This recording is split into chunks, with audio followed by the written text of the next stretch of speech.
हेॾां केतिरा न महीना थी आहिनि असांजे ॿारनि खे घर छॾे करे। हिकिड़ो ई पुटु असांजो, हो बि ॿियनि जे चए में अची करे घर छॾे हलियो वियो। छा कजे, चवंदा आहिनि पर मतरियो कॾहिं न तरियो। ॿार हूंदा त घर केतिरो न भरियल भरियल लॻंदो हुयो, ऐं हाणे सॼो घर ख़ाली ख़ाली पियो लॻे। हा भाभी, तव्हां सच था चओ।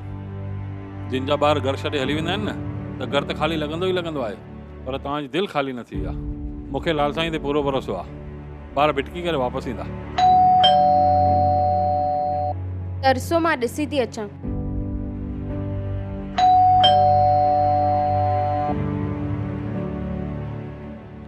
पापा ख़बरदार, घर में पेर न रखजांइ। पर पापा मुंहिंजी ॻाल्हि त ॿुधो। न मूंखे कुझु ॿुधणो आहे ऐं ना ई सम्झणो आहे। पप्पा असां तव्हांखे कुझु चवण था चाहियूं। चयोमांव न, मूंखे कुझु न ॿुधणो आहे। हेॾां ॿार हेॾनि ॾींहंनि खां पोइ घर आया आहिनि, कुझु चवण था चाहिनि त हिकु भेरो ॿुधो त। अचो अचो वियो। ख़बरदार आशा, जे हिननि खे विहण लाइ चयो अथई त। चंद्र भाउ, ॿार वापसि मोटी आहिनि, कुझु ॿुधो त सही, कुझु सम्झो त सही, छा था चवनि। अचो माना अचो, वियो। पप्पा असांखे माफ़ कयो पप्पा, असां ॿियनि जे चवण में अची करे पंहिंजे धर्म तां भटकिजी वियासीं। असां ॿियनि जी ॻाल्हियुनि में अची करे न पंहिंजे धर्म खे सम्झो न तव्हांजी ॻाल्हियुनि खे। पप्पा असांखे माफ़ कयो, असां हाणे वापसि था अचणु चाहियूं। असांखे असांजी घर वापसी खपे पप्पा, असांखे असांजी घर वापसी खपे, असांखे असांजी घर वापसी खपे। हा पप्पा, मम्मी असांखे माफ़ कयो। मां बि पंहिंजे साहेड़ियुनि जे ॻाल्हियुनि में अची करे हिननि खे ज़िद कई धर्म परिवर्तन करण लाइ। असांखे माफ़ कयो। रोज़ रोज़ हुननि जूं ॻाल्हियूं ॿुधी करे मुंहिंजी मति ई मुंझी वई हुई। मां सही ऐं ग़लति जो फ़र्क़ु ई न सम्झी सघियसि ऐं हिननि ते मां धर्म परिवर्तन करण जो ज़ोर विधो। मूंखां ग़लती थी वई, मूंखे माफ़ कयो। हेॾां ॿार बि ॾिसो वापसि मोटी आया आहिनि। लाल साईं जा लख लख शुक्राना। हेॾां हाणे तव्हां बि ॿारनि खे माफ़ करे छॾियो। नेठि ॿार बि त असांजा ई आहिनि न। हलो हाणे लाल साईं जे दर ते हली मथो टेके करे भुल बख़्शाए था अचूं। हा हा हलूं था।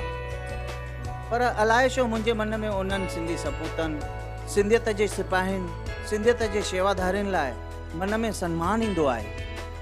उहे सिंधियत जा शेदाई सिंधी समाज जे वाधारे लाइ घणी कोशिश कंदा आहिनि, पंहिंजो तन मन धन ॾींदा आहिनि, पर उन्हनि जी औलाद भटकी वई आहे ऐं इहा उन्हनि जी चर्या बि सम्झी करे धर्म परिवर्तन था कनि पिया। चंद्र भाउ, असांजे सिंधी समाज में सम्झ में नथो अचे असांखे ॿारनि खे पालण में असां खां कहिड़ी कमी थी रहिजी वञे।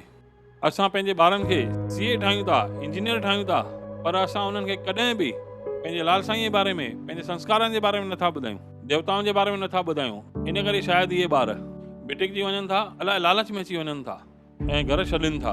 तव्हांजे ॿारनि ते घर वापसी कई आहे। सचपच अॼु ख़ुशीअ जो ॾींहुं आहे। जीअं असांजा ॿार वापसि पंहिंजे घर वापसी करे रहिया आहिनि, तीअं लाल साईं झूलेलाल करे जंहिं जा बि भिटकियल ॿार वापसि पंहिंजे घर वञनि।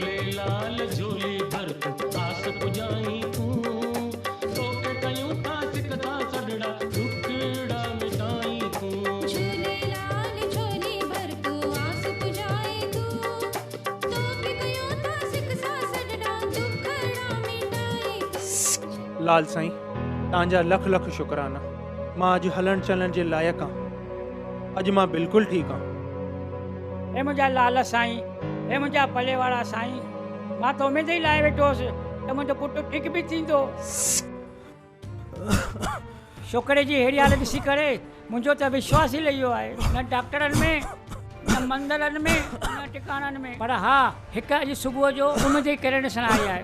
न चयो दादा उदास न थियो, तव्हांखे मां अहिड़ी जॻह ते वठी हलंदुमि ते गूंगा ॻाल्हाइणु चालू कंदा आहिनि, लंगड़ा डुकणु चालू कंदा आहिनि, अंधा ॾिसणु चालू कंदा आहिनि। मां तव्हांखे उते वठी हलंदुसि। उते तव्हांजे पुट खे होली वाटर हणंदा, प्रेयर कंदा, तव्हांजो पुटु चङो भलो थी वेंदो। मां त उदास ऐं नाराज़ थी करे पंहिंजो सनातन धर्म छॾे करे ॿिए धर्म में वञण जी सोचे रहियो हुउसि।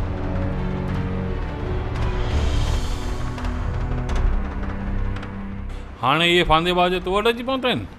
जिन ॿियनि हज़ारनि माण्हुनि जी कूड़ ॻाल्हाए लालच ॾेई धर्म परिवर्तन कराए ज़िंदगी बर्बाद कई आहे।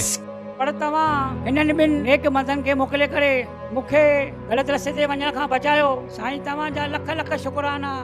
चवंदा आहिनि दवा सां गॾु कुझु दुआ जो बि असरु थींदो आहे। दवाउनि खां सवाइ तूं पंहिंजे धर्म ते क़ाइमु रहीं, इन करे लाल साईं तो ते महिर कई आहे।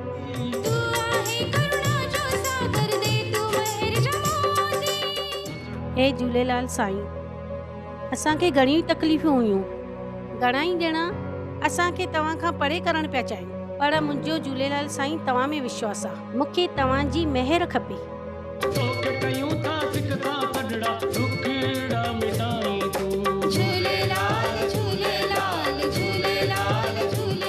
झूलेलाल, मां ॾोदार आहियां, मूंखे माफ़ी ॾियो, मूंखे माफ़ु कयो, मूंखे माफ़ी ॾियो। मां लालच में अची पंहिंजे ई समाज जे माण्हुनि खे ग़लति रस्तो ॾेखारे रहियो हुयुसि। मां उन्हनि खे धर्म परिवर्तन करण लाइ उकसाए रहियो हुयुसि। हे मुंहिंजा पले वारा लाल साईं, मां वरी कॾहिं इहो ग़लति कमु न कंदुसि, न कंहिंखे करण लाइ चवंदुसि। जय झूलेलाल।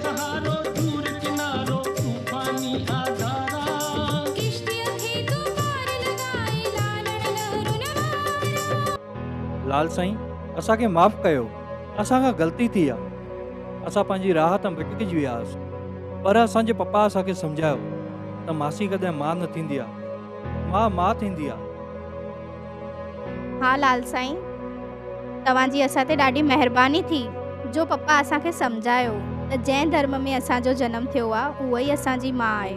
लाल साईं, असांखे माफ़ु कयो, असांखे माफ़ु कयो लाल साईं। असांखे माफ़ु कयो। हे झूलेलाल साईं, चवंदा आहिनि देर आया दुरुस्त आया, ऐं वक़्तु रहंदे असांजे ॿारनि खे सम्झ अची वई, इहो ई असां लाइ जाम आहे।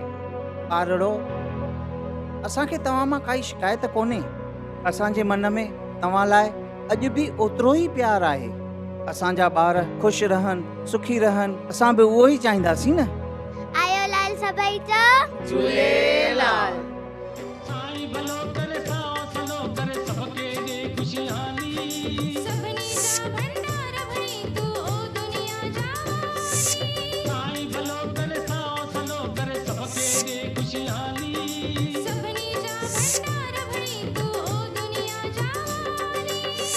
ॾिठो न लाल साईं, कीअं असांजा भुलियल भटकियल परिवार पंहिंजे घर वापसि आया आहिनि। तव्हां हुननि खे सम्झ ॾिनी, सोच ॾिनी, न त धर्म परिवर्तन करण लाइ केतिरा ई माण्हू उन्हनि वटि आया, पर तॾहिं बि उहे वापसि आया आहिनि। तीअं मां चाहींदुमि लाल साईं, तव्हांजे दर ते प्रार्थना थो कयां, जेके ॿिया भुलियल भटकियल विया आहिनि पंहिंजे घर वापसी कनि। तव्हां पहिरियों बि सिंधु नदीअ जे किनारे ते जेके असांजा उपासक वेठा हुया, उन्हनि जो तव्हां धर्म बचायो, मिर्ख भाषा खे सबक़ु सेखारियो, ऐं तव्हां असांजो सिंधु धर्म हिंदू धर्म बचायो हो। तव्हांजा लख लख शुक्राना लाल साईं। हाणे वरी धर्म संकट में आहे, वरी तव्हां अवतारित थियो। आयो लाल सभई चओ झूलेलाल। इहा ख़ुशीअ जी ॻाल्हि आहे जो घणनि ई माण्हुनि घर वापसी कई आहे। मां उन्हनि खे वेनिती कंदुसि जिन बि पंहिंजो धर्म मटायो आहे उहे बि घर वापसी कनि। जय झूलेलाल। चवंदा आहिनि त घर गुरूअ जो दर आहे, तंहिं करे मां तव्हां सभिनी खे वेनिती कंदुमि त पंहिंजो धर्म परिवर्तन न कयो, पंहिंजे इष्ट देव झूलेलाल साईं मथां विश्वास रखो, सभ जो भलो थींदो। जय झूलेलाल। असां तव्हांजे अॻियां घर वापसी ॿी हिकु सिंधी लिंक फिल्म रखी आहे। पंहिंजा सजेशन, पंहिंजा राया कमेंट बॉक्स में मोकिलियो त असांखे बि ख़बर पए त तव्हांखे इहा फिल्म कीअं लॻी। असांखे धर्म जी बुराई नथा कयूं, सिर्फ़ु पंहिंजी सिंधियत खे जागृत था कयूं। जय झूलेलाल।